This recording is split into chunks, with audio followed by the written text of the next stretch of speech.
athletes, Chloe Moore McNeil and Sydney Parrish. Chloe obviously likes to sit closer to me, apparently. Appreciate that. Coach, if you would, please make an opening statement.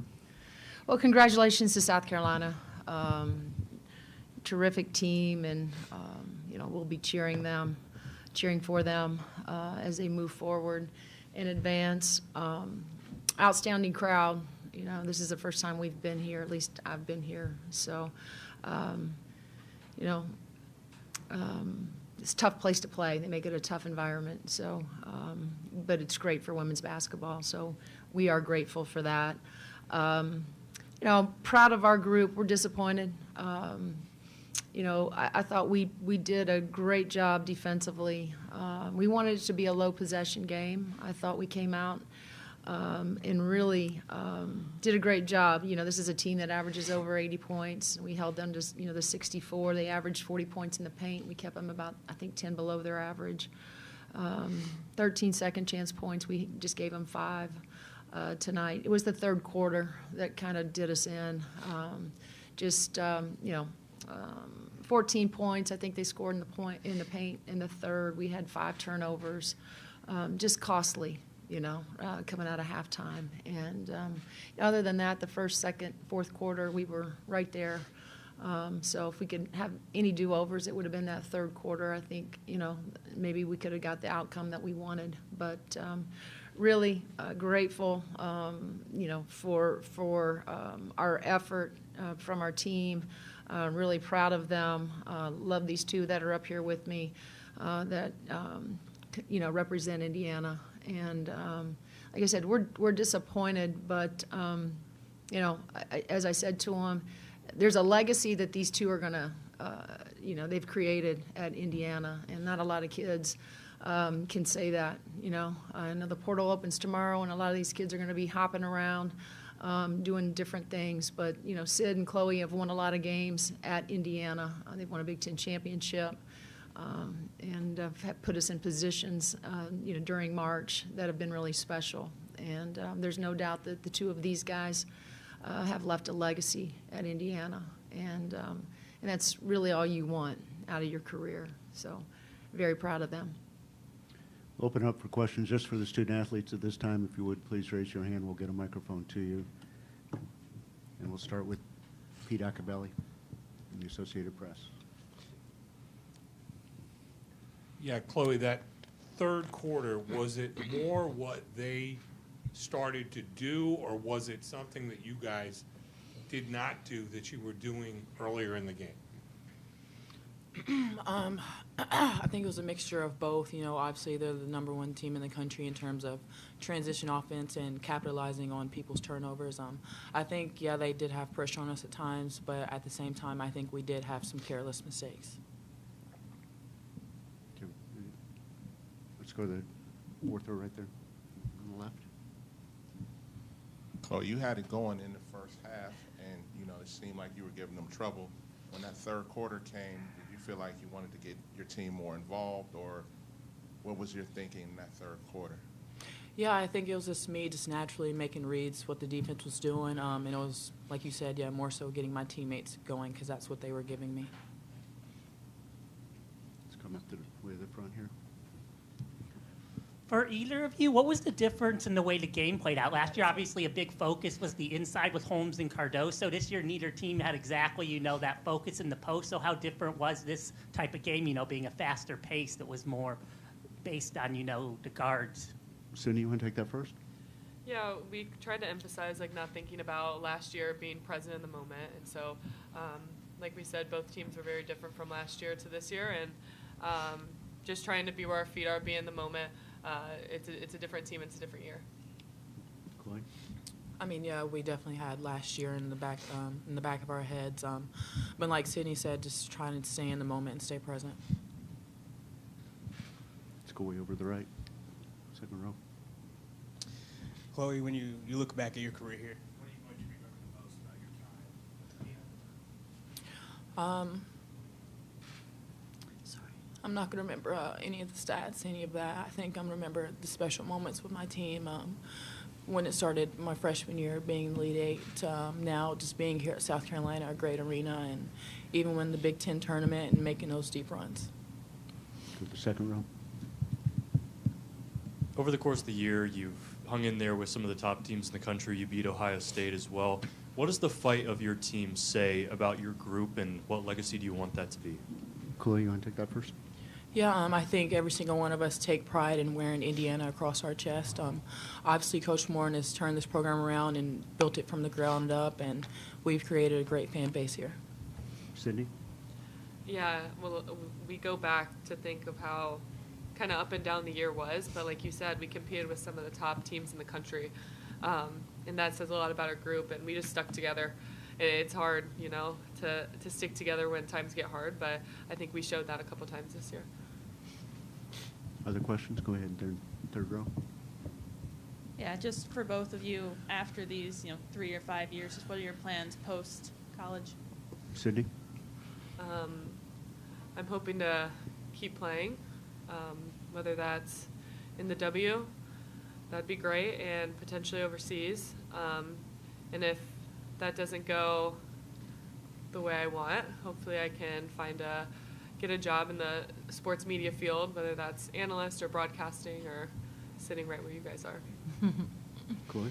Yeah, same here. I hope to be lucky enough to continue my basketball career, but if not, you always have to have a plan B, and that's continuing schooling and ultrasound technician. Let's go to the left. With the portal opening tomorrow, I guess kind of what would you say to prospective recruits that are looking at Indiana? Chloe, you want to take that first? Yeah, when you come here, you got to expect to work hard every single day. Nothing's going to come easy, but also it's the culture piece as well. You got to put others first and be willing to play team basketball and give up a good shot for a great shot. Sydney? Yeah, just going off of Chloe, she kind of hit the nail on the head there.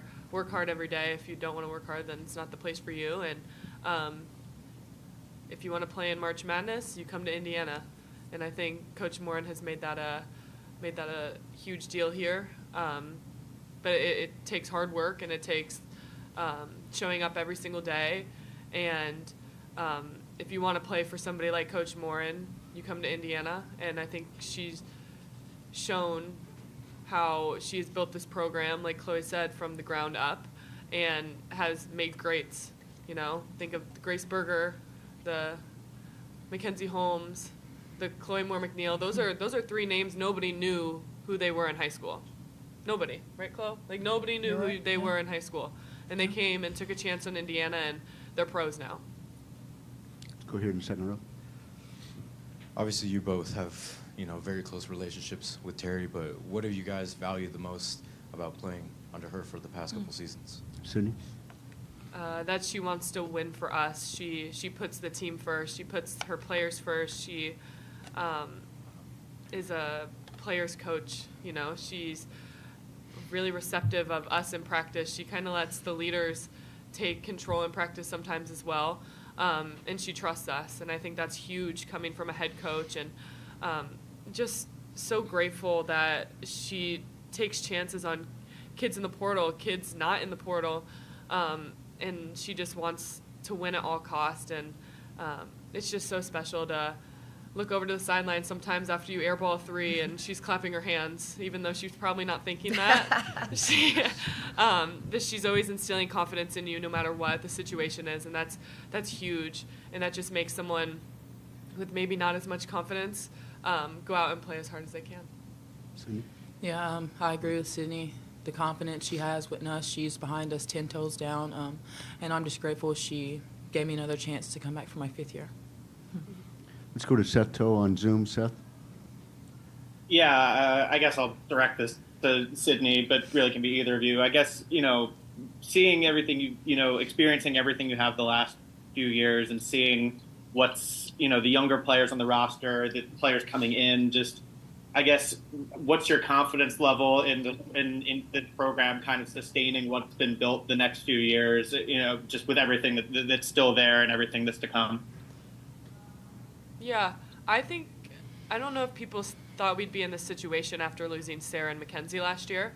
And I think that you just have, with the transfer portal now, people come and go really quickly, so it takes a while sometimes to build teams. But I think it shows our year to year. I think we've made the NCAA tournament 4 years in a row now. And I think it just shows how Indiana keeps building. They lose good players, but you keep building and keep building. So I have a lot of confidence in the team next year and the team's years to come. And I think that starts with our head coach and our coaching staff, bringing in the right people. Chloe, do you want to? Yeah. All right. Thank you, y'all. You can go. Appreciate it. Good job, you guys. Thank you.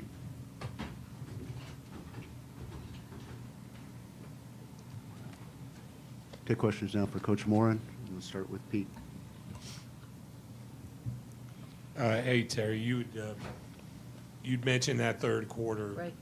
Was it more about South Carolina finding another gear, or were there things that you guys did not do that you were doing earlier in the game? I think it was probably a little bit of both. I wasn't in Dawn's halftime, but I would imagine she, it might have been a little spirited in there.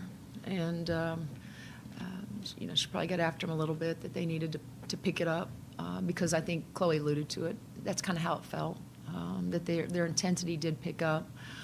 So some of it was them. Some of it was careless mistakes, just not taking care of the ball the way we needed to.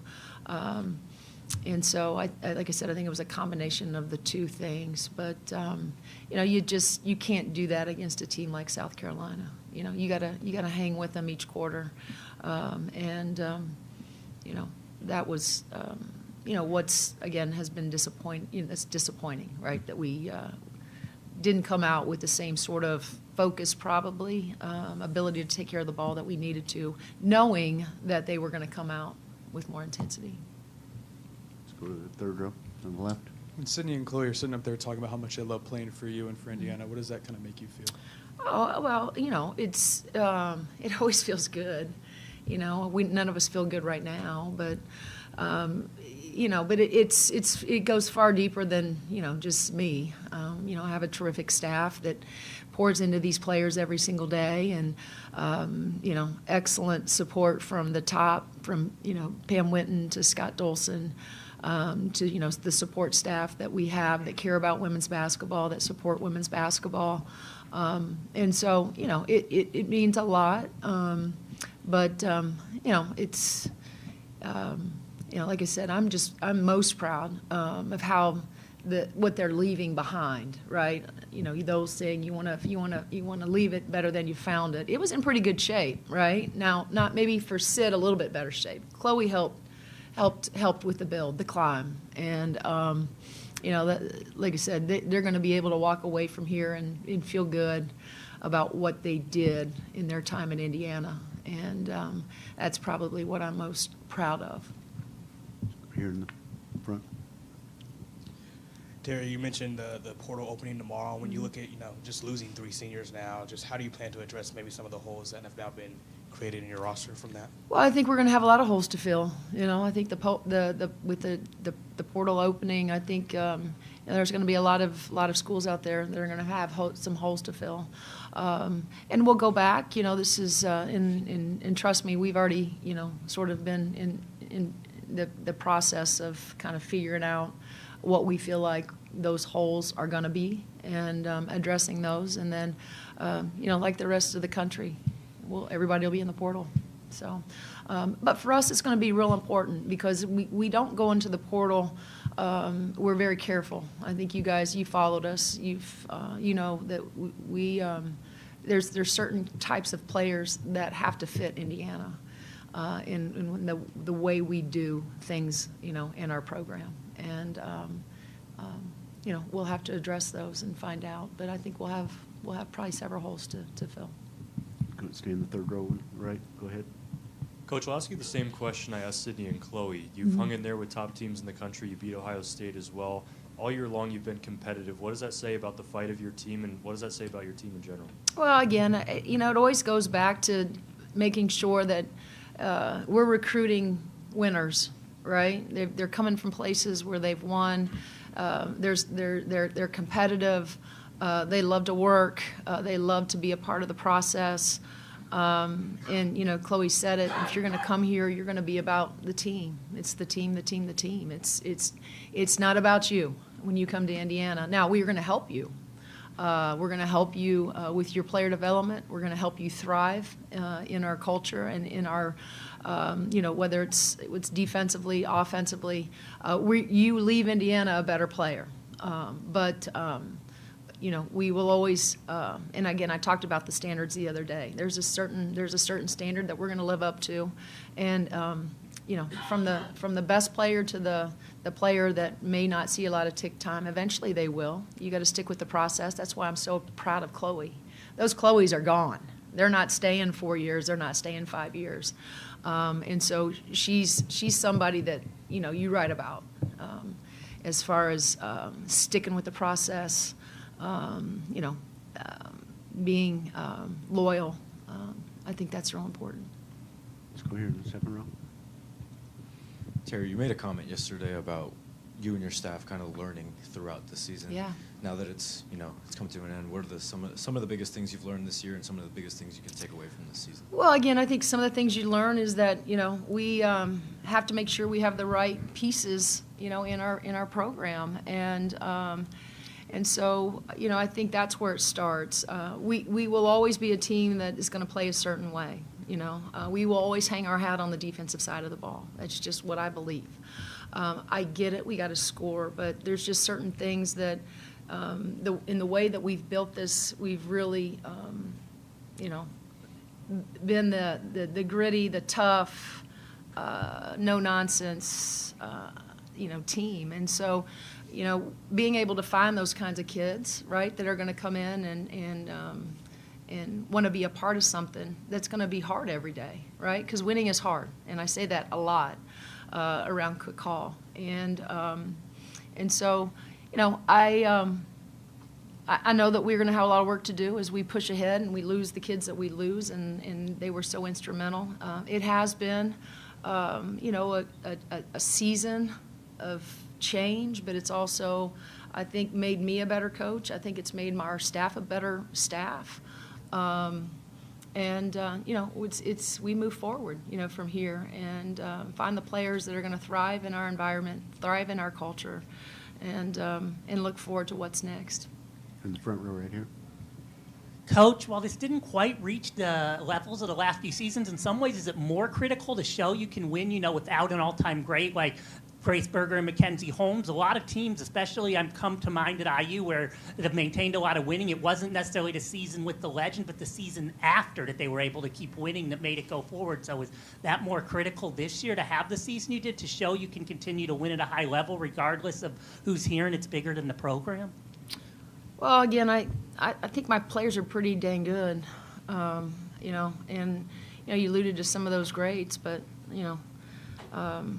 we have some really good players, that are on this team now, that will that will go out and will recruit. We're excited about the ones that are coming in to join us, it's. Like I said, the standards are the standards. They're not going to change what we're going to do. We want to continue to win at a high level. We want to continue to be a part of March Madness, and it's hard. You just have to you have to find the right kinds of kids, that want to be a part of the grind and the climb every single day. But it is still the team. Like, yes, would you like to have 5 All-Americans? No doubt.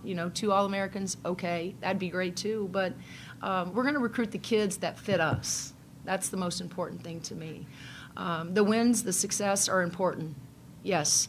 But there's another piece to this, that we're developing student athletes and we're preparing them, for life after Indiana. And there's still student athletes that want that, right? They want to come in, they want to have success, they want to play in March Madness, but they want a great degree, from a great institution like Indiana. Second row.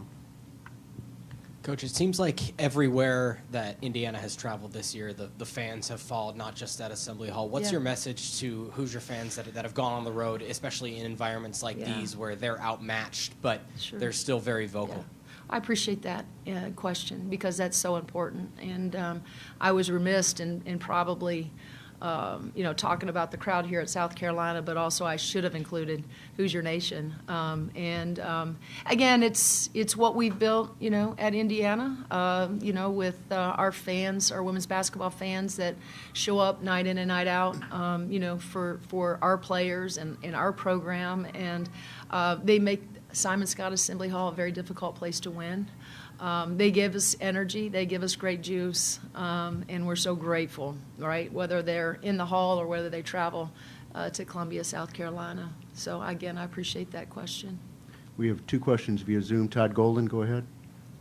Hey, Terry, kind of flowing along with some of the things you've already said about your principles and your standards for who you want to bring in, and also the reality of the portal. What do you look at in terms of how you match that to what you may need X's and O's wise? Are there any traits that you're looking for that maybe, that you wished you had this year? How do you kind of view that? Well, again, I think with the addition of the 4 new teams, from the West Coast, there's no doubt, when I look at our team, we're going to have to get bigger. We'd like to get more athletic, for sure.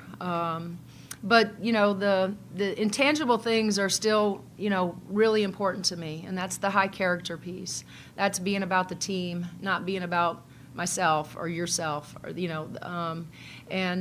want competitors. We want kids that want to come in and work every single day, and, the willingness and the commitment that our staff has in pouring into those players and helping them develop, as players.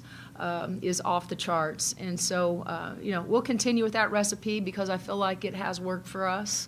But as the game has grown and continues to grow, we're going to have to grow with it. And, so those are things that, in my mind, that come to me, right, Todd, that in terms of what our team, the direction that our team needs to go in. The last question goes to Seth Tope. Hey, Terry. First off, always appreciate how earnest you are in moments like these. But big picture, obviously, you've been to the Elite Eight, you've been to 3 Sweet 16s, you won a Big Ten title. I guess when it comes to taking that next step as a program, do you feel like it kind of comes down to the rolls of the dice, how the bracket plays out, a couple bounces here and there, things like that? Or is there anything kind of you feel like you need to change or adjust about your program to kind of get you to that next level? Well, there's no doubt that it comes down to matchups, I think I got asked a couple days ago about the playing at home, and I had to be really careful because I've had the luxury of playing at home and how important that is. But going to neutral sites, would that help? Would that, the parity is so great right now, does that matter? And I think it does. I think we got to get to a point where we sort of mirror what the guys do and have those neutral sites because matchups matter, but home court advantage matters. And again, I've been a recipient, I've been on the other side of this where kids or players have had to come in, teams have had to come into Simon Scott Assembly Hall and play in such a, daunting place with our fans.